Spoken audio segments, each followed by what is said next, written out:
Good afternoon, Jose.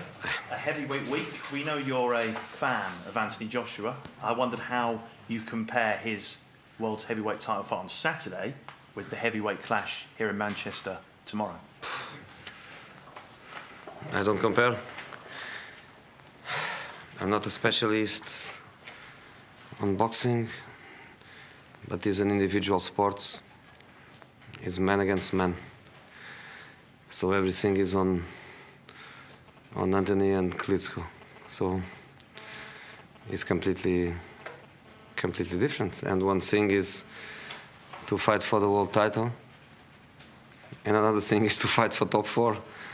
It's completely different. So I think the focus will be on them next Saturday, Wembley.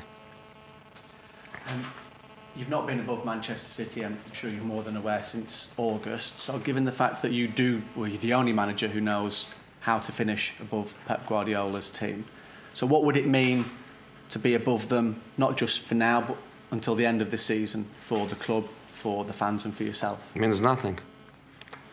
It means nothing.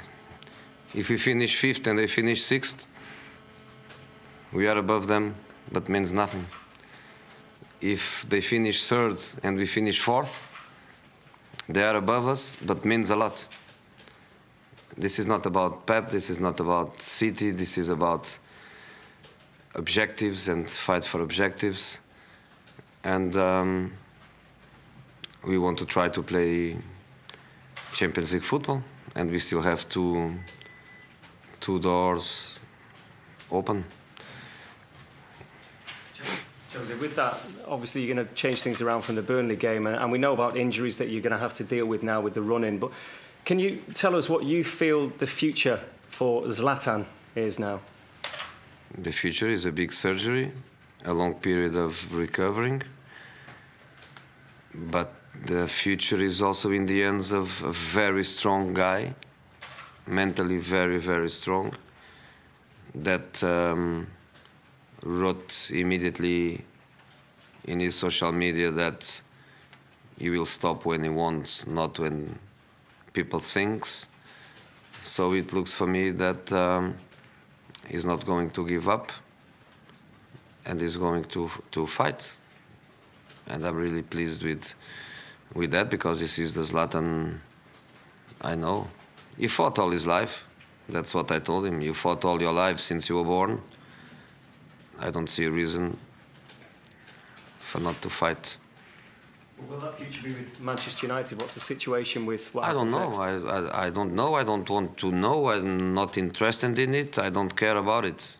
I just want the difficult surgery to go, and of course we think he is in fabulous hands, and recover from the injury, prepare himself mentally for the next step. And I think the next step will be always something that he really wants, which was what I was saying before the injury, in a period of doubts about his future. I always told that he is much more important than myself, and what I want is what he wants.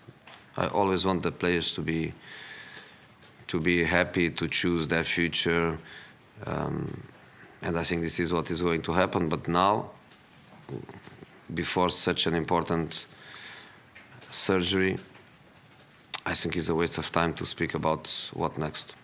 Jose, you spoke to us after the Burnley match about maybe some of your players stepping up from injury and back again. So in terms of the players that you might have available for this one, how does it look about players coming back in?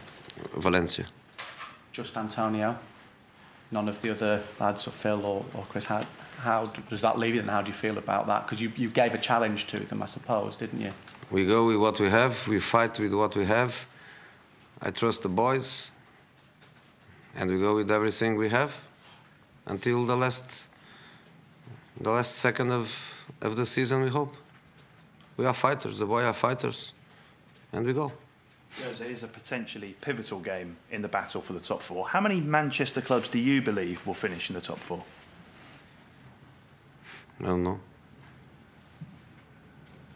confident that you will finish above potentially Manchester City? I don't know. Okay, last question. Sorry, just in terms of the injuries as well, Paul and Ander, I know they maybe got a little bit of a knock. Are they okay for this one, or they're Paul, out no. as well? Yeah. All out. No. So no Pogba, no Herrera. Herrera, yes. Herrera, okay. Okay, Thank you. can we move on?